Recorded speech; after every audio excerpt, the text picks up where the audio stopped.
In 1990, one of the greatest comic book adaptations ever made burst onto the big screen. Warren Beatty's Dick Tracy. With its star-studded cast, bold colours, unforgettable villains, and a tidal wave of merchandise, this film became a short-lived but powerful cultural phenomenon. Now, more than 30 years later, this podcast is here to explore, unpack, and dissect this brightly coloured masterpiece, week by week, scene by scene. So pull up a chair at the Southside Warehouse, because there's going to be a big payoff. Hello and welcome to Talking Dick, the Dick Tracy movie podcast. I'm your host, Mr. Simon Creswell, and joining me is a man who knows he's Michael Corleone from his Tony Montana, from his Big Boy Caprice, Mr. James Tilling. Do you know your Tony Montana from your Michael Corleone from your Big Boy Caprice? I don't know. Maybe you don't. Did you know they're the same actor? I've just discovered that. All these years, you've now just told me. I didn't realise. He was so good, I didn't even know it was the same guy. There you go. A real talent, method actor. Yeah. This week, we're talking about the one, the only, Mr. Al Pacino. Is it Alfredo Pacino? Alfonso Pacino? Yeah. I think it could be Alfonso. The Fonz. The Fonz. We're tackling Al Pacino. James, what are your earliest memories of Al Pacino? My earliest memory, it was probably Dick Tracy. But so to that aside, I think the next films I would remember would be like Carlito's Way and Heat. I think they were the next films I remember kind of watching before then going down a complete Al Pacino rabbit hole and getting every VHS that we could to watch all of his movies. Yeah, he's just done. There's so much quality there, isn't there? He didn't kind of go off on a tangent, a bit like De Niro, and make all these random rubbish films. He kind of kept it consistent. He's done a lot less. I think he did. I think, yeah. I'm sure when Mark will tell us there may be a few ones in there, but we'll get to that. Yeah. For me, I think Scarface was on my radar from the early 90s. I was aware of it. Wasn't quite sure what it was, but I was aware that it was like an epic gangster film. Yeah. And I don't know if I kind of put the connection that Al Pacino was Big Boy at the time, around the age of 6 or 7. You just kind of see Big Boy as Big Boy. I don't know if I stepped back and read the credits and was like, oh, hang on, that guy's also in Scarface. He's also, I think, go on. He's also in Carlito's Way. But yeah, go on. Yeah, I was going to say, thinking about earliest memories as well. I think it's just Al Pacino himself. He was one of the biggest Hollywood stars, wasn't he? Yeah, yeah. It's just he was famous within his own right. Didn't have to do anything. Just Al Pacino. Yeah. And one of the greatest actors of all time, hands down. That's he's got to be in a discussion for top 10. He's got to greatest actors. I mean, yeah, him and De Niro in my head as a kid as well were kind of blurred into one. These two kind of Italian American actors that you're just aware of. I guess for some kids like Arnold Schwarzenegger and Sylvester Stallone, there's always yin and yang, isn't there? But those two were always on my radar, but not necessarily aware of who they were, because we couldn't see a lot of the films, could we? In fairness, we were waiting for them to come out, on telly or a VHS that you can rent. That was the only way to do it, and get an adult to go and get the VHS for you, because they were all 18s under the counter. Yeah, exactly. But yeah, Al Pacino didn't really do any kids films, did he? I don't believe. I can't think of any kids films apart from Dick Tracy. Yeah, I think you're right. Yeah. So again, it stands unique in his repertoire of films that this is one. There's nothing that in his whole repertoire that compares so closely. Yeah, he must have done some Tracy voice work. I can't think of anything off the top of my head, but maybe he's done some. I'd find it hard to believe he's not done a Shark Tale or something along those lines. Yeah. There must be something in there. Yeah. I mean, I should probably know. I did listen to his audiobook of his autobiography. Oh, right. Yeah, which was read by him, it was amazing. It was really good. It was 17, 18 hours or something. So it was probably so much to kind of take in. He read the whole thing. Did he read all 18 hours of it? Yeah, he read the whole thing. Yeah, it was really, really good. But it was just kind of waiting, when's he going to get to Dick Tracy? When's he going to get to Dick Tracy? And he covers Dick Tracy in it, does he? He does, yeah, he does cover it, and it's kind of more from the heart of just it was just really good fun. I really, really enjoyed it. He didn't have any kind of stories necessary to tell, other than it was just really, really fun. Yeah. So it was, yeah. when an actor does that and reads a book, is it? I've not listened to one where they read the whole thing, but do they start laughing or do they go off on tangents? It feels like trying to keep to the exact words on the page must be really hard when you're talking about your life. You must be like, oh, I've just got to tell you this funny anecdote. It feels like you want to go off on a tangent, but I guess he's professional, isn't he? Yeah. He did, yeah. Well, yeah, right. If he went off at a tangent, I wouldn't have known. It was, yeah. It done so well. But when they read it and they're retelling stories, it's just like it's like you're really there with them because it's like the tonality of the way it's written and being read by them. Yeah. It does make a big difference. Well, look, don't take our word for it because this week we've got a special guest talking through the career of Al Pacino, his role in Dick Tracy, and discussing everything Al. Let's go over to our friend of the show, Mr. Mark Searby, to talk us through Al Pacino. Today's guest is Mark Searby, a highly experienced film critic, broadcaster and author based in the UK. Mark is well known for his work across several BBC local radio stations and as a resident film critic on Phoenix FM, where he brings sharp insight and deep appreciation for cinema to audiences every week. He's written extensively for outlets such as MTV, Film Stories Magazine, Heat Magazine, LeonardMaltin.com and Entertainment Focus, and his work often includes in-depth retrospectives on classic films including Serpico, The Three Faces of Eve and The Burbs. As an author, Mark has penned several acclaimed books that explore the careers of major screen icons, including Al Pacino, the movies behind the man, Eddie Murphy, deliriously funny, and the richly researched biography Rick Mayall, comedy genius. Mark is also a seasoned entertainment interviewer, having spoken with figures such as Mark Miller, Ben Wheatley, and Michael Gondry, further cementing his reputation as a trusted voice in film journalism. How's that for an intro, Mark? Well, gents, honestly, I don't think I would have written it any better myself, to be honest with you. Yeah, that's amazing. Thank you very much. It's very kind of you to say those words. I mean, yeah, it's, yeah. You're making me sound better than I actually am. I think that's the thing. I mean, that's our job. Okay, great, fantastic. But let's bring those expectations down now that I'm on the podcast. Yes. So you're our very first guest on the show, and we wanted to do an episode on Al Pacino and obviously Big Boy, his character in the film. And you seem like the go-to guy to talk about Al Pacino. Before we get into that, though, Eddie Murphy and Rick Mayall. How did you get on board with those two? Are they your three top people to write about? I don't know if I would say top three people, but I mean the Eddie Murphy came about because I like reading books about actors. That's the thing, and there wasn't any good Eddie Murphy book out there. And I grew up with Eddie Murphy's movies, much like you two did as well. We're around the same age, and I thought, well, maybe there's something here to be looked at. And then obviously the world spun on its axis in 2020, and we were all at home for a long time. So I thought, well, now's the perfect time to maybe put the wheels in motion for that Eddie Murphy book. So that's how that started, basically. And it was a fun ride, to be honest with you, because it was quite challenging at times, which the other two books weren't actually. The Eddie Murphy book was certainly the one that really challenged me, but I'm pleased I did it. The Rick Mayall one purely comes from a place of being an absolutely massive fan from a very young age of Rick's. And as were we. Look, who isn't? That's the thing. Bottom, the young ones, Drop Dead Fred. It's just all fed into our subconscious, isn't it? That's the thing. That's the thing. You instantly know if somebody is a fan of Rick's work, and you don't even have to talk to them about Rick's work.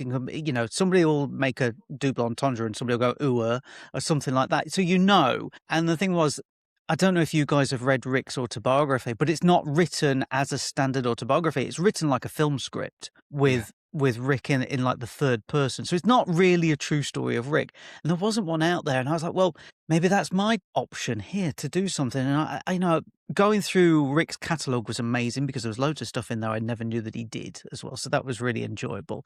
So that just came from a place of love, basically. Fan, for the fans, by the fans is what a friend of mine said to me. And I was like, that's fine with me. So that was a really enjoyable ride because I got to watch loads of stuff, loads of Rick work, which is amazing. And then the first one was obviously the Al Pacino book, which I'd never written a book before ever, didn't really know what I was doing or anything else like that. And just learnt on the job, basically. That was it. So It ended up being 640 something pages. I mean, the book's a doorstop, you know. I mean, you put it next to like Tolkien's work and it will seem quite big.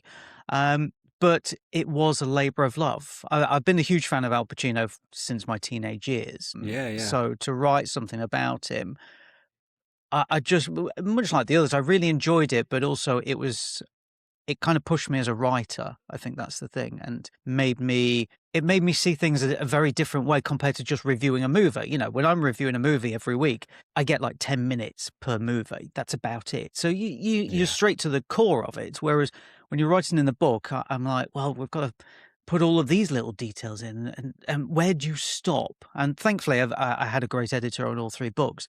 But it is a case of you've got to make sure you get enough in there to make it worth the while of the reader, but also for what you're going to write about as well. So once again, an enjoyable session to write it. I mean, it took me 3 years, but every chapter, I felt I really enjoyed writing. Well, not every chapter, because, you know, there's some poor Pacino movies out there that were a slog to write. I don't want to hear it. I don't believe it. Don't worry, I've got a list. We'll bring them up. But it was interesting to go in and do a deep dive on every single movie. And when you think you're a fan as well, and then you find out all of these interesting stories, and you think, my goodness, I was barely scratching the surface on the things that I was telling people. I found that even more interesting. And then obviously going through all the other bits as well, like, you know, critical reviews at the time. So, you know, when The Godfather came out or when Scarface came out, because Scarface was widely panned by the critics and didn't do that well at the box office. And then obviously it only came to being a cult classic in the 90s. All of these things, you know, they just pop out and you go, wow, did not know that at all. So that was enjoyable. And then getting the interviews, you know, there's over 70 exclusive interviews in the Pacino book. And, well, I should say, in all of the books, they're all exclusive interviews. So all of them I did myself with those people who I interviewed. But with the Pacino ones, they were really entertaining. And some of them, I mean, some of the interviews I did. So I interviewed Jay Moore for Simone, comedian, and we must have spent 2 hours on the phone. Now, you can't put a 2-hour conversation into a book. It's just not going to work. Yeah, even a transcript would be like, you know, 50 pages. Yeah, exactly. That's the thing. But it was, I couldn't leave too much out because the stories that he was telling were really interesting, really fun as well. So I had to kind of narrow it down a bit and tweak it and edit it, certainly. It's all been, once again, it was a labor of love. Had no idea how it would go, whether anybody would read it outside of family.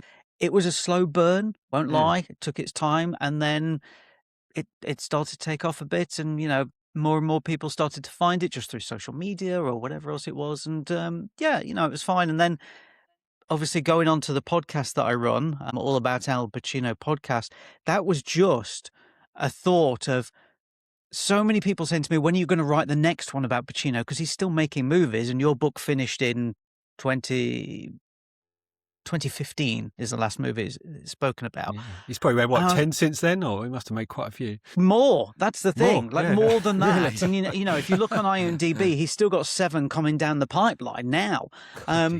But people were like, when are you writing it? I was like, listen, that took me 3 years, 600 and something pages. I don't have the time anymore. I'm older, you know. Life's not that free anymore. So I thought, well, let's start the podcast. Let's basically do the book in a podcast. And that's where it started, and that's been going for a few years now, and it is basically that. So, you know, film critics are involved, film scholars as well, and then others are actors, producers, directors, who else? Cinematographers, stunt people, makeup people, like whoever's worked with Al, but for a decent amount of time in the movie. Is who I try to get on the podcast. And they've always got interesting stories. That's the thing, you know. It's all good because people say, well, you should get like De Niro on there or somebody like that. And you think, well, 2 things here. One, Robert De Niro is not going to talk to me at all. That's fine. Well, unless you mention Trump, he might come on and do a little... Well, that's true. I could say something there and that would get him on. But he's not going to say it to me because, you know, I don't have a big enough name. And that I'm fine with that. But also, what's he going to say to me that he's already not said to however other many journalists out there when they were promoting the movies? Not going to say too much more. But when you get somebody else on there who's worked with Al but not really been interviewed about it, they have stories upon stories upon stories that they've never spoken about before, and they're happy to share. So it's just things like that, getting people to share their stories of working with Al Pacino, which thankfully have all been good, which is pleasing. Apart from Martha Keller, who I interviewed for Bobby Deerfield, the racing car movie, which I'm not a huge fan of the film anyway, but she was dating Al Pacino at the time when they were making the film, and she told a couple of stories about when they were going to like the premiere and afterwards, and how the relationship was quite volatile as well. So she wasn't afraid to shy away from it, which. That can be quite rare, I think, these days. People always want to be seen in the best light, but she was perfectly fine to talk about that, and that's what I aim to do with the podcast, is to get people talking quite openly and quite frankly about it. But thankfully, as I said, most people, 99% of the people that I've interviewed have all had good experiences with Al. So that's pleasing, because then I don't have to worry about him being cancelled down the road, Can I ask a question? Have you met Al Pacino then? Is this someone you've met? No, never. I've never met him. I went to the UK premiere of Wild Salome, the documentary he did about Oscar Wilde Salome, which happened at the BFI South Bank about 15 years ago now, something like that. And I just went down there just to sort of hang out, really, just to, see what was happening. And I must have spent about 2 hours there, just, next to the red carpet, see what was happening. So that was physically the closest I've been to meeting him. Professionally, I was meant to interview him in 2018. I was in LA on holiday, and I had got to know Al's team a little bit. I won't say loads, just a little bit. And there was an opportunity to possibly interview him then. But then Quentin Tarantino moved the shooting schedule up for Once Upon a Time in Hollywood, and Al's schedule was moved up to the week then I was at. Yeah, exactly. That was my reaction. But it's a great performance. It's a great performance, so we'll let him off. Exactly. That's the thing. I was like, okay, fine. So, so it didn't happen, but I did go down to I won't say the set, because they were actually filming on the real streets on Hollywood Boulevard. So I did go down there and see, like, a day after where they'd been filming. I took some photos of like the posters that they put in the window of things like that. So yeah, it was disappointing not to make it happen, but at the same time, I understand, he's a busy guy. I think that's what we've got to say. As I said to you, 7 films coming down the pipipeline over the next probably 18 months. I mean, the man does not rest. He's having babies, isn't he, as well? Yeah, well, this is the thing, I mean, no rest for the wicked, clearly. But so it's been close a couple of times. I mean, it would be amazing. Let's be honest. It would be amazing. But I don't subscribe to the theory of, well, listen, I've done the book and I've done the podcast. I should absolutely be interviewing him. If it happens, it happens. And I'm not going to push for it at all, because, I just don't think, well, that's not me. That's the thing. Well, he might listen to this and be like, actually, that guy's so knowledgeable about me, I'm going to jump on his podcast. I hope so. I hope so. Before we get into it, I mean, my favourite film is The Godfather. It has been for many years. And I don't think there's a better screen performance than Michael Corleone ever committed to celluloid. Maybe Godfather 2, but anyway, whichever way you look at it, his transition in that film for me was unbelievable. He does what a TV show takes 6 seasons to do in 3 hours, in that film. But yeah, just want to throw that out there. But obviously Dick Tracy is a close second. Thank goodness you said it's a close second, because otherwise this podcast would have been completely pointless. If you'd gone, it's probably in the 20s, that's fair enough. But you're talking there, and it's interesting because a lot of people would say there is a big difference between the performance of Michael Corleone and Big Boy Caprice. There's not that big a difference. I really don't think there is. Apart from prosthetics, maybe. Prosthetics and the larger-than-life exterior, certainly. But when you watch Dick Tracy, as you guys have done, it's the quieter moments that Big Boy Caprice has got, which people will say, well, there's not that many. There's a few in here, of course there is, but it's the quieter moments, the more reflective moments, and how he's plotting to have Dick Tracy killed, and obviously a few of the other villains as well, that you could happily look at and say there is a very good through line from Corleone having his brother killed to Big Boy Caprice having one of his henchmen killed as well. Yeah, that's fair. I mean, the fact he played Michael Corleone, Tony Montana, and our Big Boy Caprice is insane, really, isn't it? He's playing three gangster bosses, and so differently. I can't think who else maybe could do that.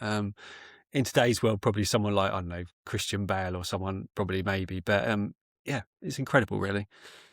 It is to see him play it across. I mean, clearly he loves working in the crime genre. That's the thing. Whether he's a good guy or a bad guy, he clearly loves working in the crime genre, and that's great. But yeah, it's interesting to see how many people he's played who have worked in crime, and usually on the bad side of crime as well. That's quite a few, actually. So let's get into it then. So where does Dick Tracy fit in Al Pacino's career then? So this comes out in 1990. Where is he at that point in his film career? Well, he's just had his revival with Sea of Love, which obviously erotic thriller, 1989. I mean, completely different to Dick Tracy when you think about it. But he disappeared for 4 years. That's the thing. The 80s were not kind to him at all. Cruising was not a success. I know that's obviously been re-looked at over the past few years, and a lot of people enjoy that movie. Well, not enjoy it, but understand it on a greater level now. I'm not a huge fan of that movie at all. But that comes along.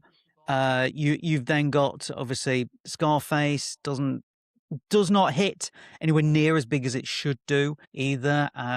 Falls off the face of the planet really by the end of the year, to be honest. Revolution turns up, which, for us Brits, it is a strange movie because it's all about the American Revolution, but it's all filmed here in England. And most of the cast is British, like Sid Owen. Sid Owen from EastEnders is in Revolution, playing Al Pacino's son, the young son. The older son is played by Dexter Fletcher. Blimey. Yeah. I've never seen this. I don't know if I've heard of it. Have you heard of it, James? Well, listen, I'll tell you who else is in it. Richard O'Brien from the Rocky Horror Picture Show. He's in it as well. Of Crystal Maze fame, yeah? It is honestly the strangest casting. It really is. It's so bizarre, but that had problems, not just with the filming. I mean, Al Pacino was really sick while he was filming it. He was also on stage in London, so he was basically traveling every day from London up to Suffolk, where they were filming it. Well, Cambridgeshire, actually, King's Lynn. To do the filming during the day, then they would get the car back down for him to be on stage in the evening because he was doing American Buffalo.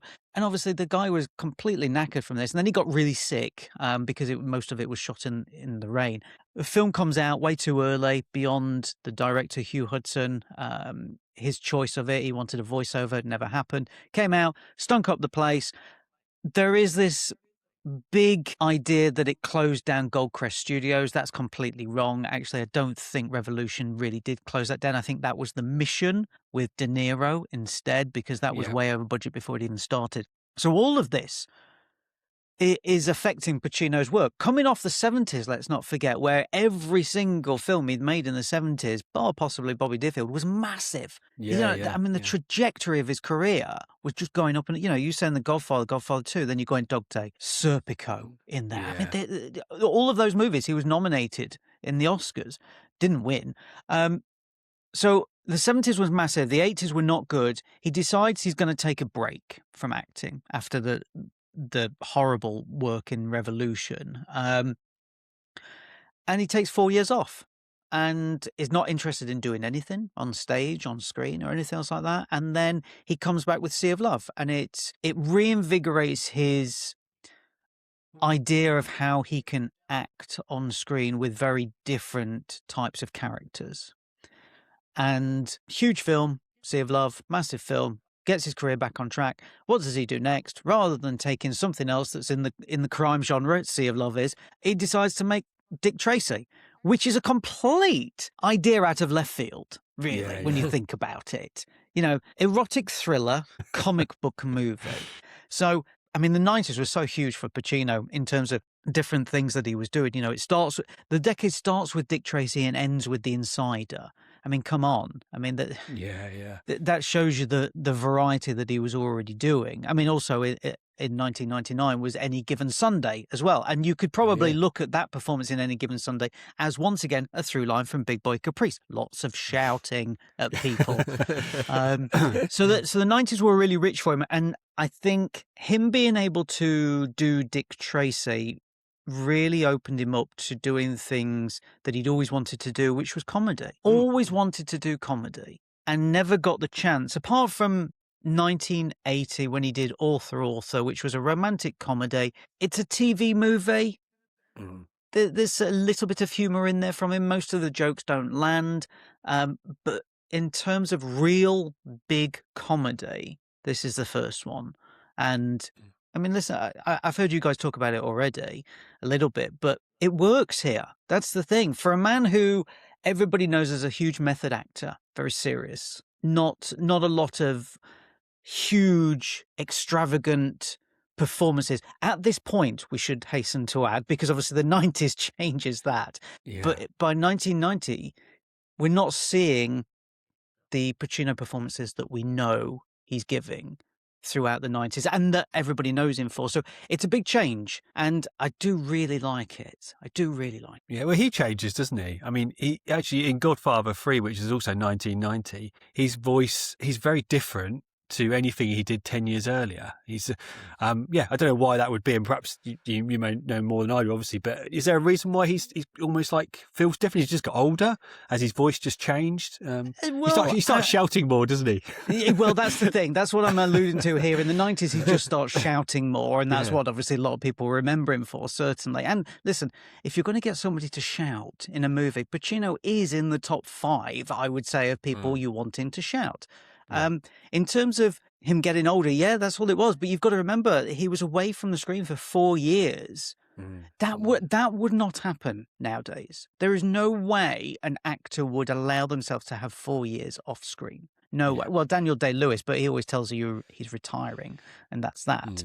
But there's no way an actor would dare have 4 years off screen, because they'd be worried people would have forgotten about them. But I mean, Pacino thought that anyway, and then obviously comes back with Sea of Love. So I think age was one of the factors in that he'd matured quite a bit, and having had a series of movies that really didn't work, didn't even get average reviews or average box office returns. Like, they really stunk up the place. Bombs all over the place. Really, I think that really pulled him down quite a bit. And I mean, granted, okay, he doesn't read reviews, but in your heart of hearts, if a movie's working, he will, certainly. That's the thing. So I think taking time away, being older, being is a he father. late 40s, is he, when he made Dick Tracy? That sort of age range? Yeah. But he's playing older, obviously. Big Boy's got a lot of makeup on. The same in Godfather Part 3. He's playing older in that as well, because obviously they dyed his hair grey, and very skinny in that as well. But I think becoming a father as well, certainly around that time, changed a lot of things, because what you'll see as well is in films in the 90s, he starts to become this surrogate father figure to a lot of people. Obviously Scent of a Woman is a huge one in that. And that continues all the way through to this day as well. So I think that him being away maybe gave him a bit more insight as to who he is as a person and what he can do on screen, in terms of, right, I'm not just stuck in one genre. I can go left, I can go right, I can do whatever, basically, or I can have a go at it, certainly. And I think him having a go at Big Boy Caprice was probably the first big wild stab at doing something different. And we're all thankful it's worked out, to be honest, because otherwise it would have been 1990s Jack and Jill, wouldn't it? Yeah. Well, we wouldn't have a podcast, would we? But James, I mean, when we were kids, we were kind of obsessed with that performance, weren't we? We were always mimicking Al Pacino. But I think, as you're saying, it's the comedy, isn't it? Like, you take his character totally seriously, and when he loses his temper, you completely take in that he loses it. But then when he's doing the dance sequence with Madonna and teaching her, you're laughing your head off at that, and it's like you're you're still enjoying it. It's not ruining the character or anything. It's all adds to it. Well, it's a physical performance, isn't it? As well, Hmm. you know, it's just there's so much going on there. But there's a bit. I was just thinking of Dick Tracy. There's one shot, and I can't think where it is in the film, where he's just sat there at the desk, and he just reaches out and just moves something slightly, doesn't he? As the shot cuts, he's just like sat there really still and just goes. Just moves something, and then the shot cuts. He's always moving, always doing something, isn't he? Like he never sits still. I mean, that obviously is part of the method. Which, you know, as much as we can go, why would he be doing method in Dick Tracy? But he's always going to do it. He's always done it, and he's always trying to find the core of the character. And you know, something like that goes all the way back to Brando. And when Brando was on stage doing Streetcar Named Desire, every night he would change something, the way that he would walk around the characters. And you know, one night he would pick a bit of fluff off the jumper, or he would roll a newspaper just to change it up every single time. And that's what Pacino does every time as well. Is that he'll change just slight tweaks. Will be changed. You know, to you and I, we wouldn't really notice it. But to him, it's bringing something different, just enough that it gives you a richer performance in that moment as well. So, you know, you saying it's silly. You kind of think, oh, it's just a throwaway, him moving. Possibly that moment where he moved that is the catalyst for what comes next. Yeah. And how he's playing it as well. And Warren may have known this kind of stuff. Do you know if there's any insight into why Warren might have hired him? I tried to find some stuff on record about their relationship, but he says a lot of funny stuff in an interview about Warren. He's got a lot of views on him, but I wonder why he approached Al Pacino and not De Niro, for example. Maybe he did, approach De Niro, but it's there are a few interviews. It's weird with the interviews because there's not loads about, but in terms of people talking about it around that time, yes, there was quite a few, but nothing really since. Really, the only person, that was it, and it was purely based on the fact that they saw each other in a restaurant. That was it. Was it? Yeah. And it's one of those things, as you'll know, with Hollywood, actors are out, they'll see somebody else, they'll go over, they'll say hello and whatever else. Maybe they don't know them, but it's, hey, how you doing? Saw the last film, even though they probably didn't. Really enjoy it, etc. Yes, we should work together at some point. It's always that lip service, but this was it. This was it. That was it, really. And then they sat down. And they decided, right, okay, let's see what we can do. Let's see how it works. And that's where it started, because what Warren Beatty was just quite unsure as to how it was going to work. And I think having people around him who he admired and possibly trusted as well really helped. So I think being able to fall back on people like Al Pacino, Dustin Hoffman, I mean, even Madonna at that time as well, obviously because Beatty was romantically with Madonna at the time, but just to have those people to be able to fall back on and say, what do you think about this? What do you think about that? I mean, Beatty's a very strong-headed guy, and he clearly must have known what he liked. That was the thing. But I can imagine that there were times where he's like, why am I even doing this? Because I can't fill these roles. That's the thing. I mean, who was it? It was one of you guys who had counted the amount of villains. What did you say? It was like in the 30s in this movie? Like there was 30 We just read about, didn't we? Yeah. It was like 27 villains, wasn't it, or something? Yeah, all taken from the comic. I mean, that's mad. That is absolutely mad. Even if you said 7 villains, you'd go, that's way too many. That's way too many villains, that is. But then Beatty says, no, I'm going to have 27 in there. I mean, you can see why. And kill 5 of them instantly, Yeah, that's the thing. Well, that's a good way of doing it, really. But you can see why Beatty would really struggle with something like that. So I think to be able to fall back on people and do that, basically it was, it was just that meeting. And after that, it was, Beatty called him up and said, do you really want to do this? Do you really want to come and play Big Boy Caprice? And Pacino was like, yes, I absolutely want to come and do this now. So in Hollywood stories, it's not that grand, really. It's just a case of 2 people who had never worked together, who actually respected each other's work. And in the end, it just worked out that he called him up and he said, do you want to do it? Yeah, in. and that was it. It feels as if the Warren gave Al quite a lot of free reign to kind of perform it as he wanted. Like, I've seen some pictures online of maybe 5 or 6 different prosthetic makeups that Al had gone through, as if he just said, like, you go away, you decide how you want to build Big Boy. So I wonder, obviously, if any of the conversations that you've had with the interviews that you've done with people, if anyone's kind of alluded to kind of how that happened, or how he got to develop the role. That is typical Pacino, in that he will spend time with the people behind the scenes. Even recently, I did an interview with the director and the producer of The Ritual, the horror movie that Pacino did. And they said he was with us all the way. It wasn't like he just turned up and started reading. No, he was interested in what material the frock was made from, because he plays a man of the cloth. That's the type of thing that you wouldn't think of that an actor like him would do at all. But he's always been involved in that. And as you said, there's pictures that go around on social media all the time of obviously Al with different noses and different hairs and whatever else. Absolutely. From the get-go, he was involved as well. I mean, there was one point where he was thinking, should he suck a lollipop? But it's all of these Kojak. weird things. Yeah, kind of. But then you're like, well, are you thinking of Kojak, or are you thinking about somebody else? So he probably went through a lot of different versions of Big Boy Caprice that maybe weren't directly plucked from the comics, but still had that comic book basis in them.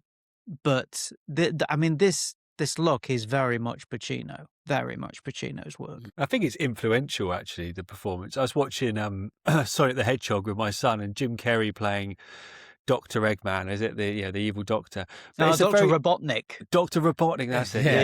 Yeah. It's a very similar performance, actually. A very physical, makeup heavy. And you think, I wonder if they took some inspiration from Al Pacino, who took that career swerve in 1990 and did that. I can't think of many people around that time doing that sort of thing, going and doing something and getting nominated for a Best Supporting Actor Oscar, Well, you saying that, as we know, the past 10, 12 years, there has obviously been this groundswell of, listen, comic book movies should really be winning Academy Awards. There's some amazing performances in these ones. And obviously, in the end, Chadwick Boseman won, sadly, after he'd passed.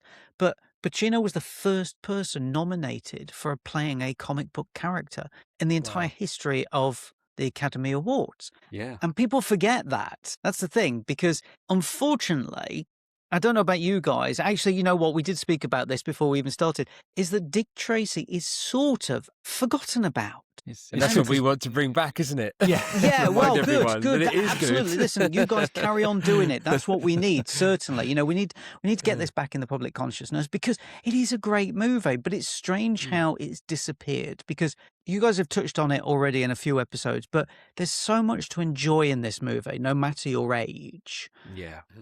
That you think, why is this not a bigger movie even to this day? I would imagine if you've got kids, I've not got kids, but this would be the type of movie you would show to kids who were probably 8, 9, 10, something like that. Yeah. And you would hope that it would wow them a little bit, because it does have some action in it. It does have some grisly violence in it as well. It's got some fun characters. It's got a bit of sex in it. Well, it will get you through puberty, won't it? Yeah. It will. It certainly will, yes. But there's sort of something for everybody, really. And it's weird to say that it's a family movie, but it kind of is, considering that we're dealing with such a nasty bunch of criminals. And then, as we said, Madonna seductively walking everywhere in the tightest of clothing for 1990s standards. It's weird that it's not a movie that is spoken about with so much nostalgia as when we talk about, I don't know, Romance in the Stone, or I'm not going to say the Indiana Jones movies, because they're beyond nostalgia, really. There's something else. But we always talk about Batman. We always talk about that. But then he's already identifiable as a character anyway. Yeah. But It's such a shame that this movie is not as well known as it could be, and I do think possibly that's down to the fact that it's not easily available on streaming platforms, and Yeah. it's not available on any home entertainment apart from the original Blu-ray, which came out, I don't know what it was, 10 years ago. There's nothing on it as well. And yet, as you guys know, because you've started this deep dive into it, there's so much material that is not anywhere on these discs or anywhere else. And you think, but there's interviews with all these people who worked on it, cinematographers, makeup artists, actors, directors, and whatever else. Surely Disney would want to put this out as some sort of like huge release with all of this stuff, but they haven't, and it's just sat there in the vaults. Well, there's a making of on YouTube, which we're going to cover at some point. But in that, there's so many quick cuts of interviews with different cast members. And you're thinking, well, they didn't just shoot that for 10 seconds, did they? There's got to be these half-hour interviews with different people and the scenes, outtakes. As you say, you could fill like a triple disc, quadruple disc Dick Tracy box set, and we'd buy it, Well, but even if you don't want to put all of the actual official behind the scenes stuff on there that was made in 1990, there are more than enough Dick Tracy fans around the world that would happily contribute to something like this. Certainly. It just boggles my mind that it's just not readily available like that. Whether that is down to Disney or whether it's down to Beatty, I don't know, because as you guys will know, Beatty does not want to relinquish the rights to Dick Tracy anyway at all, even if it means he's got to make some sort of weird video with Leonard Maltin. And we're going to get to those, don't we? Good luck, guys. Good luck. And happy birthday to Warren. We're recording this. He's 89 today. So I don't know if he's got any more films in him, but, if he wants to make Dick Tracy 2, we're in. Front row tickets. Circling back to the awards, though, do you think the Academy was kind of like, it's his time to be nominated for awards? Because a couple of years later, they give it to him for Scent of a Woman. Do you think it was one of those awards? Or do you think they're genuinely like, wow, what a performance? I actually think this is one of those performances where people turn around and went, wow, we was not expecting that. The last time he was nominated was late 70s. So I think it surprised people. Yeah. In the best possible way as well, but I think it surprised people, and that's how he got nominated for it. So I'm not saying not deservedly so either. Did he deserve it? Did he deserve to win? I don't know. That's a tough question. But the fact that he was nominated out of everything else, and as we know, there's movies that are very Oscar baity, shall we say, that absolutely play towards Academy voters. This is not that at all.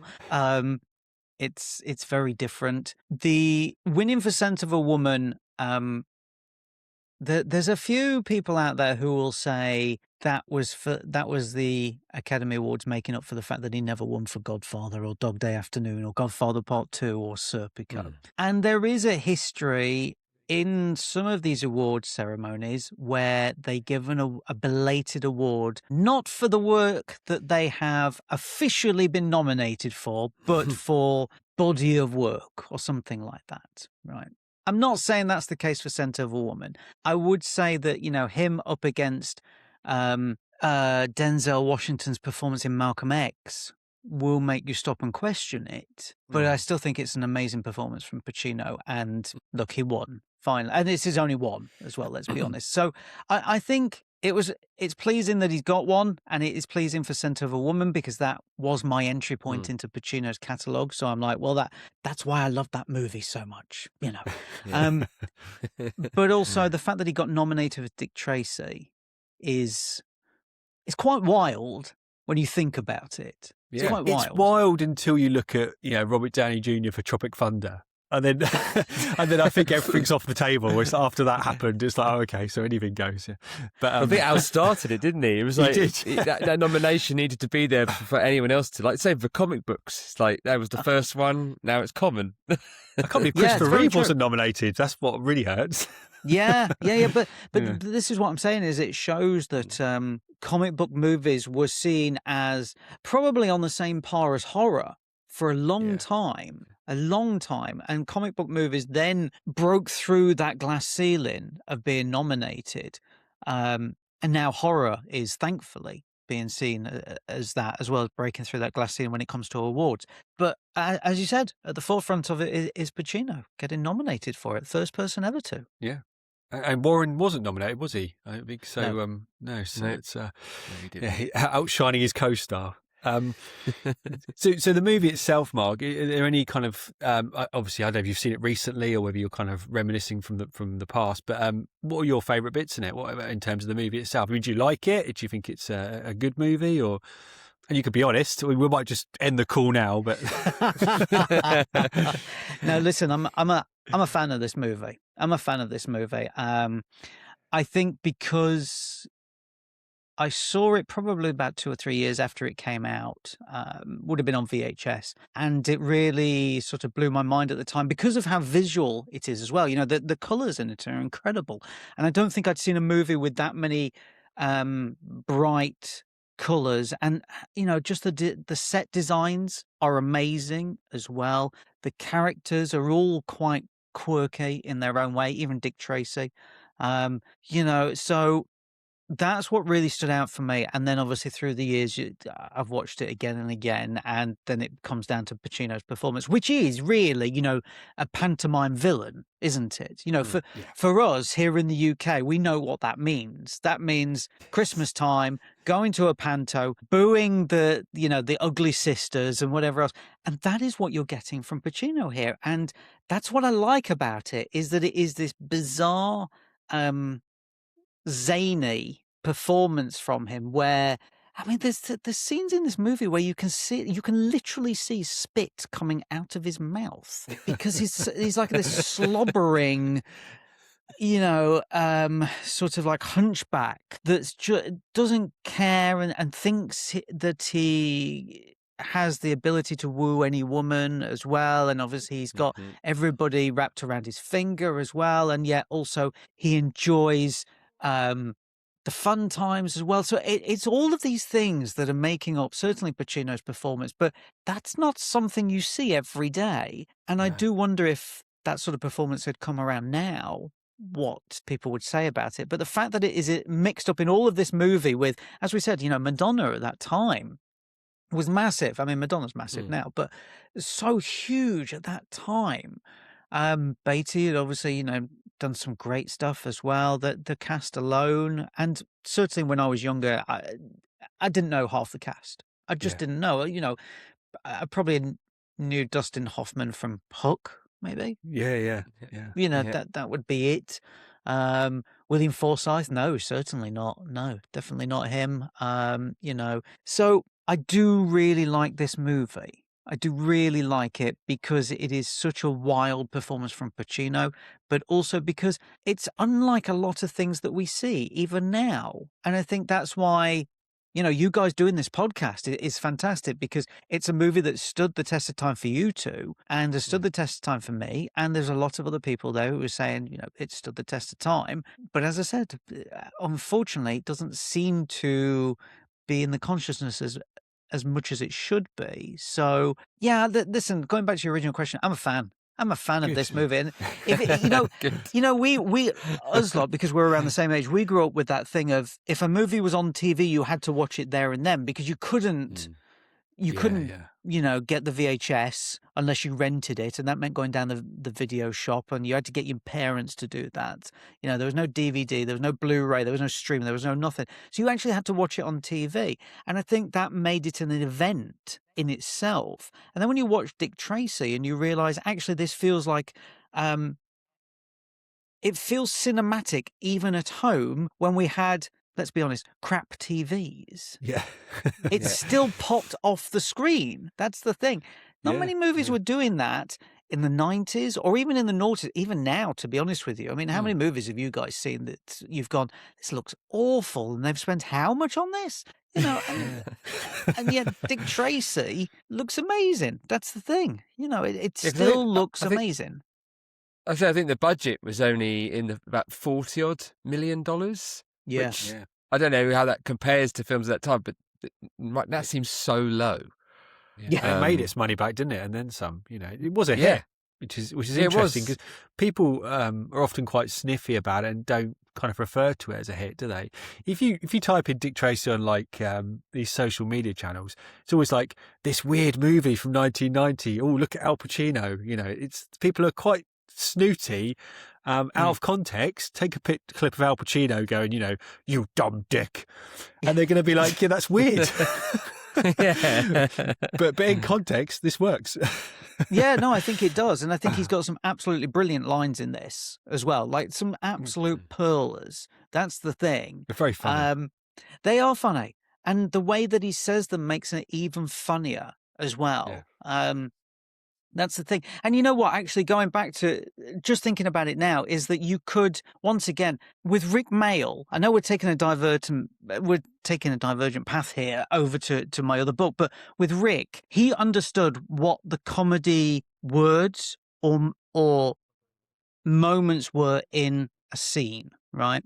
And I think that's the same here. So Pacino knows what words or little movements make it funnier. Yeah. And as we know, comedy is the hardest thing to do. It's so hard to make it funny. And yet when you have somebody who is not known as a comedic actor, it can be twice as hard. And yet somehow, once again, Pacino pulls it off. And you laugh at his stuff. You laugh at it all the time. And then weirdly, it flips almost immediately to being quite scared of him. Because he'll happily, fry one of those henchmen. Yeah. And you go, oh, where did that come from? I wasn't prepared for that. And then it's back to laughing and joking. So this is what I'm saying is that, Rick Mayall, great comedic talent, knew how to mine a line of dialogue, not just for one joke, not just for one laugh, but for 3 laughs. And I think that's the same with Pacino, is that he knows how to get the humor out of what could be a very serious line in this movie. Yeah, well, I mean, just thinking of an example of that when he says, "I'm having a thought, it's coming, it's gone."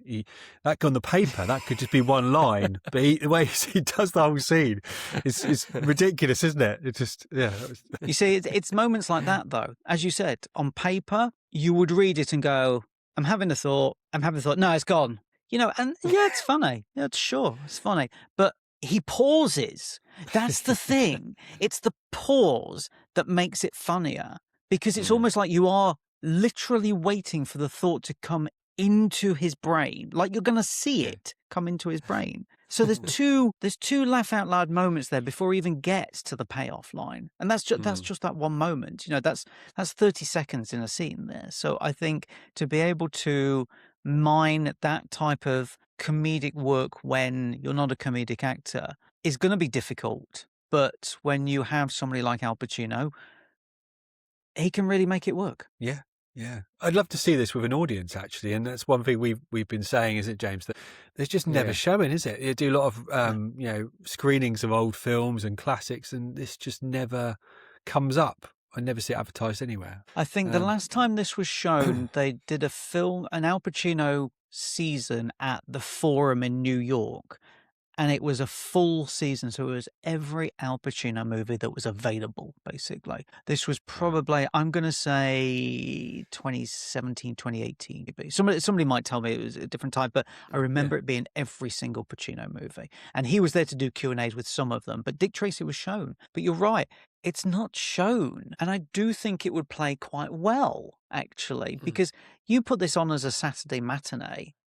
I would put good money on the fact that maybe over 50% would be adults who grew up with the movie and maybe don't have kids either.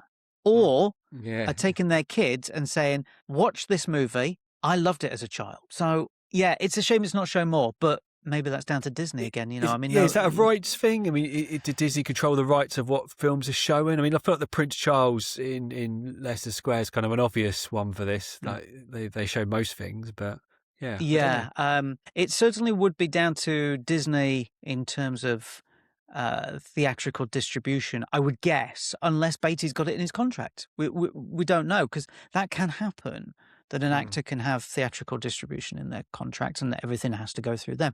I would guess it's Disney, and understanding what Disney are like with the Star Wars movies will give you an insight into their thoughts on certain other movies. But it's not like Dick Tracy has got anything bad in it. It's not like you could put a warning in front of it to say, there are things in this that are outdated by today's standards. I don't think there is. I just think they don't know what to do with this movie. They don't know how to market it. And the answer is, Just put it out there. It'll find its audience. Heck, listen, you guys have seen movies that you thought, well, that was quite terrible. And then it's on TV again and you'll watch it again. Because it's almost like, I don't want to say guilty pleasure because that's the wrong terminology, because I don't subscribe to that idea. You know, you like what you like. But it's comfort food. That's the thing. And I think Dick Tracy is more than comfort food. I think it is something that actually has something to say in terms of it being a really good movie, like a blockbuster movie, because that's what it is, you know.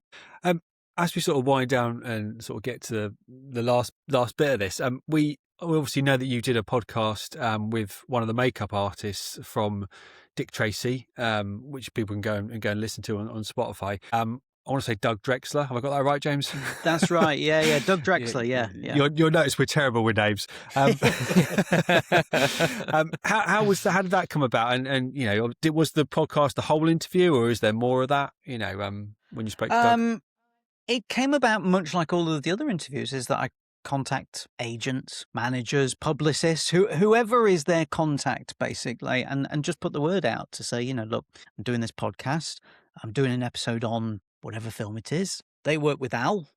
Would they be interested in coming on and talking about it? And I know that Doug worked closely with Al in terms of obviously the prosthetics, which you were talking about earlier, James. So all of those different ones that we saw in the photos, Doug Drexler worked on as well. So that's how it just came about, really. And Doug was fantastic, really insightful, even though, you know, we're talking, blimey, I don't even want to say how many years ago it was that he worked on it, but you know, the fact that he was still clear in what he was doing. I mean, he talked quite a bit about how the nose, like Pacino was really struggling with the nose and what that meant for the character as well. And then he was also talking about the mole as well. And he said, I think I've got the mole still in my garage somewhere. So after we finished, I said to him, can you go and look for it for me? You know, just let me know it's there. And he was like, yeah, I might do. I never heard back from him, to be honest with you. But it would have been quite funny to go through like all of his makeup stuff. Because, you know, I mean, the guy's worked on some amazing things. And then to just turn around and go, yeah, I found a mole in the garage.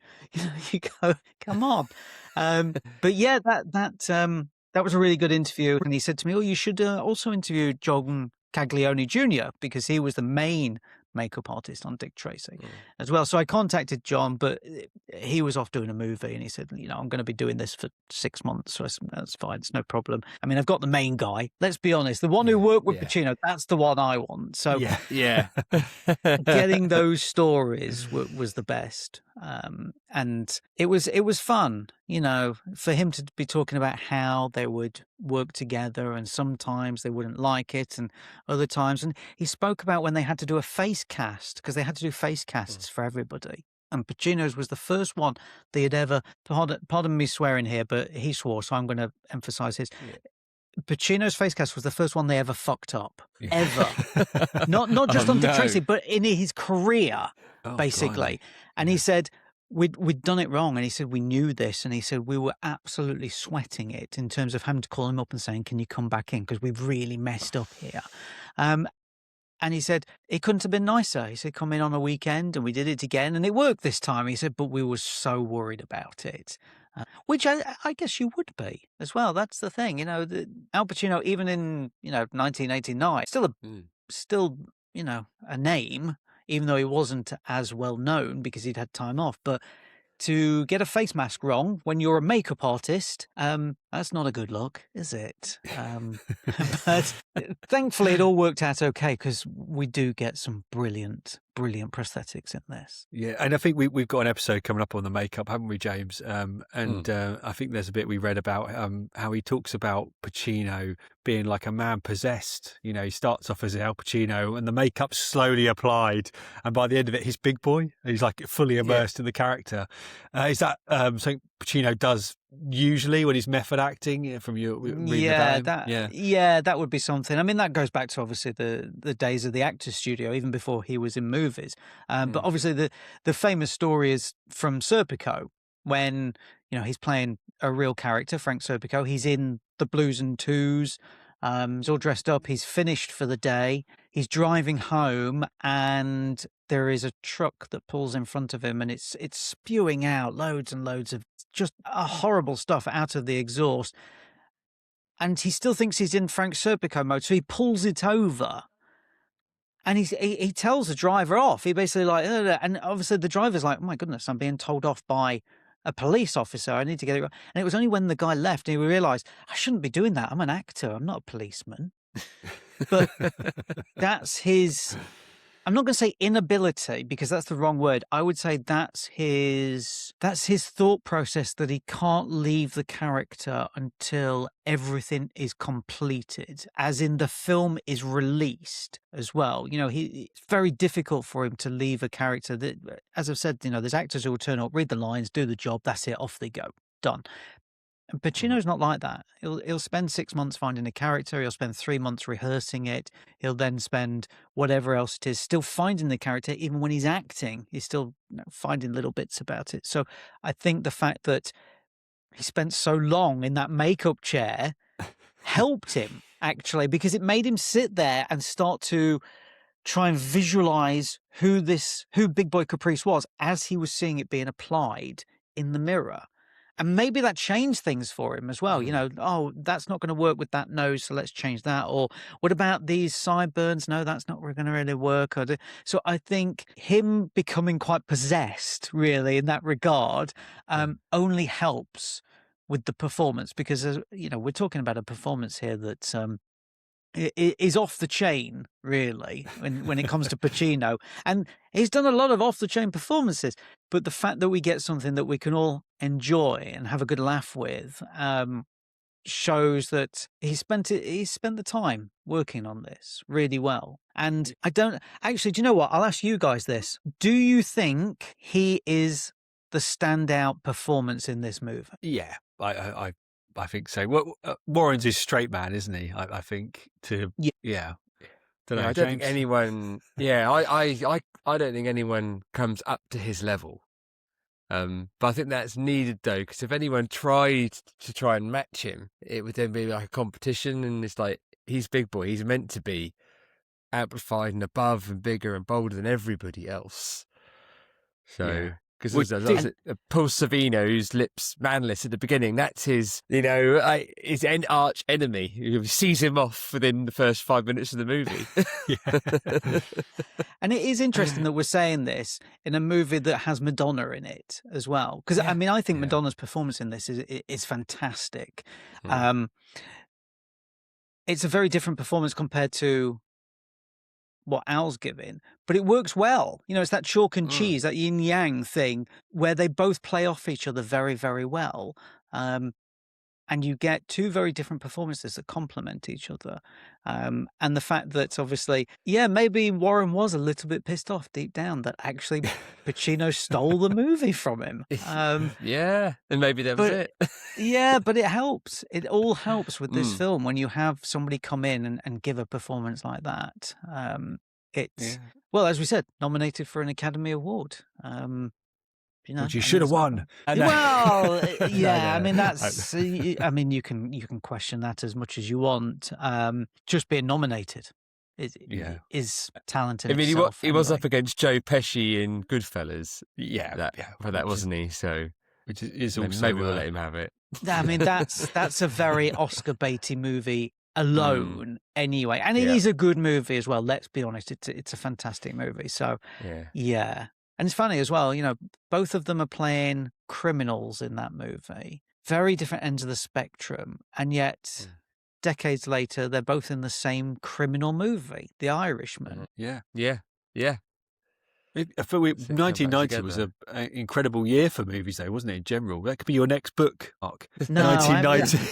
I've not got the time. It's a nice idea, but oh dear, no. But you're right. Yeah, early 90s, especially for us, you know, who were coming of age then, was such a rich time to be immersed in cinema because nothing was off the table. I think that's the thing. Nothing was ever off the table in terms of you shouldn't go and see that because it's not this or it's not that. Whereas obviously now it's all very pigeonholed. It's all very genre as well. And listen, I don't know if you guys did this. I'll happily admit to it, is that I saw movies that I were way too young to see. Way too young. Yeah. I mean, I saw RoboCop when it came out. Yeah. I was 10. I was 10 when I saw RoboCop. But Yeah. I think that just added to my love of movies, of knowing that I was seeing it slightly underage, but also being exposed to it as well kind Yeah. of helped me enjoy a lot of movies later on in life as well. So yeah, just being able to grow up in the era where blockbusters were so massive, but then indie movies were coming of age as well. And you just had such a wide range of movies to watch, and you were still going to the video shop and picking up movies based on what the front cover looked like as well. Which, by the way, the front cover for Dick Tracy is awful. Don't you? I mean, sorry to whoever made Let's not end on that. Yeah, I know, but it just doesn't sell the film. I mean, look, it sells the look of the film. It sells the cinematography and whatever else. But it needs Yeah. The artwork is more very colourful. controlled, isn't it, for Dick Tracy? I mean, everything That's is very on true. brand, and Disney have very much got a hand in that, haven't they? They want it all to look like, oh, Batman did this, we're going to do this, and it's going to be, everyone's going to know that logo and that colour palette, That's maybe you're right there, to be honest with you, Simon. Yeah, I think it is very controlled, which is bizarre for when you put the film on and you go, this is not a controlled film at all. What's this? So I'm drinking from a mug with the logo on. you see, you've got all of that on there. 36 years later. No, you see, look, I know you want to wrap up, but so you've got a Dick Tracy mug there. You can't see this. I have a Big Boy Caprice mug, as in the shape of his face. Oh, brilliant. Yes, yeah. And they're quite rare as well. I picked it up off eBay, but they're quite rare, but it's in the shape of his face. So it's actually on my Al Pacino shelf. And it's when anybody comes in the room, it's the first thing that everybody sees. Which I love the fact you've got an Al Pacino shelf. I just love that in itself. It's more than one shelf. That's the thing. Yeah, there's quite a few Dick Tracy things on there as well. That's the bizarre thing, because I know you'll do an episode on, obviously, I know you've done one on the figures, but there's more merch than ever before. That's the thing. Yeah. But yeah, so I mean, my merch is obviously the Big Boy Caprice mug. I've got the Big Boy Caprice mini figure that obviously Oh, the little rubber one, is it? yes Oh, yes that- the oh, same that- one that you've yeah, got there there, you go, Simon. yeah. Yeah, it's a little it's like a cake topper. It's got a cigar. It's got a cigar and a the little applause bag. ones. We're going to cover those at some point. Yeah. I've also got the standard figure, which I know you guys have covered as well. I've got a clip-on magnet as well, because Yeah. they did a range of clip-on magnets. What I don't have, there's two things I don't have, actually, and one of them is the T-shirt that they gave out in America if you went to see it on release day, because it had a ticket stub on the front. They look Yes, really yeah. cool. You can get those on eBay. So I'm going to get one of those. The other thing, which out of all the marketing things that I wrote about in here, because obviously they had so many tie-ins, the one thing that stood out for me, and I don't seem to be able to find it, whether this is good or bad, I'm not sure, but I don't have any Dick Tracy lingerie. Did they make Dick Tracy lingerie? They made Madonna themed, Dick- I guess. Yeah, black Yeah. lingerie. No way. Seriously, That's I'm not amazing. joking, James. Seriously. So they did yellow fedoras and black lingerie. That's right. Oh, I have to wait till Valentine's now for next year. For my Yeah. my wife's be like, "What is this?" Yeah. What is Keep this it in the movie? box. Yeah. Yeah, keep it. Yeah, that's right. Keep it in the box. Listen, it's worth way more in the box. But yeah. I mean, it just shows you, doesn't it, that listen, Disney are good at marketing, certainly. And the fact that they had all of these tie-ins is amazing. And yet the marketing with this maybe feels a little bit badly fumbled. Final thought then, Mark. Just would you recommend any Al Pacino performances or movies to our listeners? Is there anything outside of Dick Tracy that you want to give a shout out to? Well, it's really difficult to pick out 2 or 3 Pacino performances. That's the thing, because considering obviously the rich body of work that he's done. So I'll pick a couple that really stood out for me when I was younger, and then I'll pick a couple that really stand out now that maybe people have not seen. So I mentioned it earlier, Scent of a Woman. That was my entry point. I think the movie's great. I still think the movie's great. I like the fact that right at the end you get this sort of big hulking speech from him where he's basically chastising the whole of the school board about, throwing this young kid's life away based on, him supposedly seeing something, but then he didn't, and he didn't want to, give his friends up, but his friends are from, the upper class and he's not. That speech alone is amazing. But I love the whole film because it is that surrogate father son thing that he's got going on, Lieutenant Colonel Frank Slade and Charlie. I think that's a great movie. I think there's a lot of complexity to that performance as well, because Slade is holding a lot of internal trauma in there as well. Great movie. And then, I've said it before, obviously Dick Tracy I saw when I was quite young as well, so we've covered that. The other film that I did really like when I was growing up was Carlito's Way. And I still really like it now. In fact, I think it's a better movie than Scarface. And that's come across on the podcast quite a lot, actually, is that a lot of people have really spoken about Carlito's Way when it comes to amazing Pacino, not just performances, but movies and their favourites. A little bit forgotten, isn't it? When people list, 5 or 6 Pacino films, they don't tend to mention it, but maybe it's having a bit of a resurgence. But yeah, I think you're right, Simon, to be honest with you. And I think it's because obviously Pacino had already worked with De Palma on Scarface, and Scarface now, as we know, is this huge movie and people love it and adore it. So it has been overshadowed. And I think a lot of people don't want to see a gangster movie where the gangster suddenly finds a heart and wants to go off into the sunset and live a life with his other half and leave that life behind. And I think some people don't want to see that. That's the same with The Godfather Part 3, actually. Nobody wants to see Michael have redemption. They just don't. But actually, that's the point of Godfather Part 3. So Carlito's Way is really one that also I enjoyed in the 90s because there's that pool sequence at the beginning is fantastic alone. And then, just some other bits as well. That's great. In terms of stuff now, I would point people to the Phil Spector biopic, which, yes, the subject matter is troubling. Absolutely. And a lot of people would have shied away from making that movie. But I think that's where Pacino is he's very singular in that he's brave to make movies. You think all the way back to Dog Day Afternoon in the 70s, which is an LGBTQ plus movie, really. Cruising, Angels in America, all of these movies that it didn't care about what it said about his career. It was just he found somebody interesting. And I think with Phil Spector, he found somebody interesting there who he could portray without actually demonizing him from the start. It's a really interesting performance, sadly overtaken by the wigs, which are so huge. They are massive. But I like that. And the thing is, it's a TV movie, which back in the day, you'd think, well, that's a terrible phrase, but it's a HBO TV movie, so we know that's going to be good. So I would point people to Phil Spector because I think there's a lot of quiet periods of Pacino performance in that. The same with actually Paterno as well, but obviously we're Brits, so we don't really know too much about American football. Don't know if you guys do. I don't.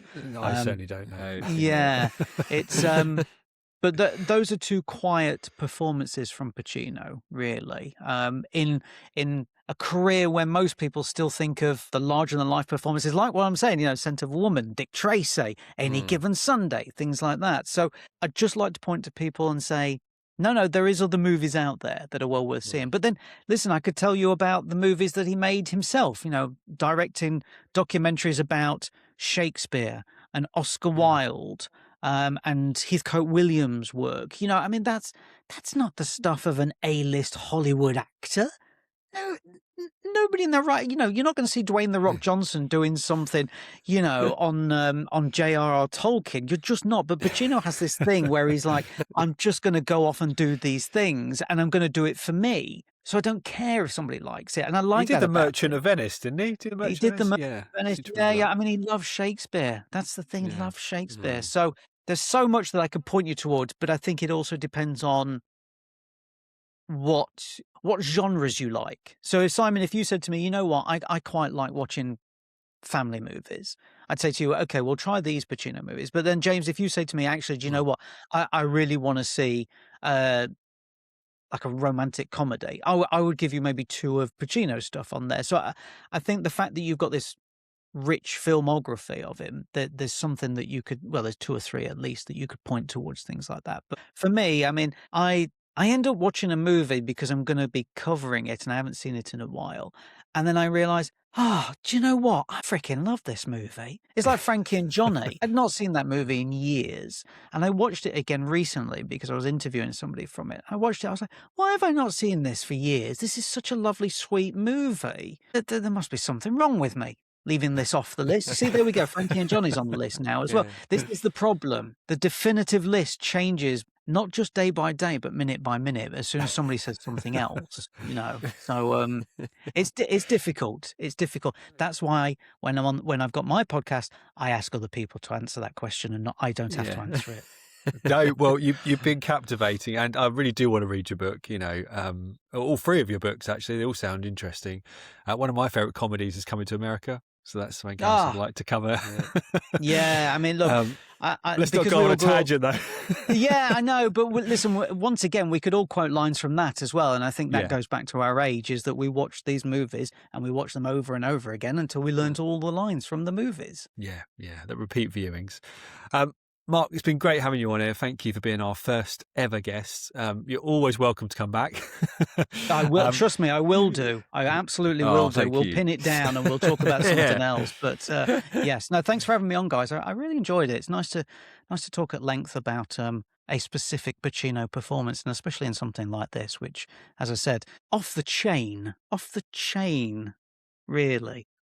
I hope everyone enjoyed listening to our interview there with Mark. Can't wait to have him back. Yeah, well, that was an amazing chat about Al Pacino. Yeah, no, it was. I've just learned so much more about Al in there than, you know, it's crazy. I've got even more respect for him. I didn't know if I could actually do that, but I actually have now. It's ridiculous, isn't it? Because we actually wanted that to be like, I know, just 40 minutes talking about him. We spoke for over an hour. We're putting this out as a bumper episode because Al Pacino is such a huge person to cover, and I think we'll come back in the future and do another episode on Big Boy Caprice.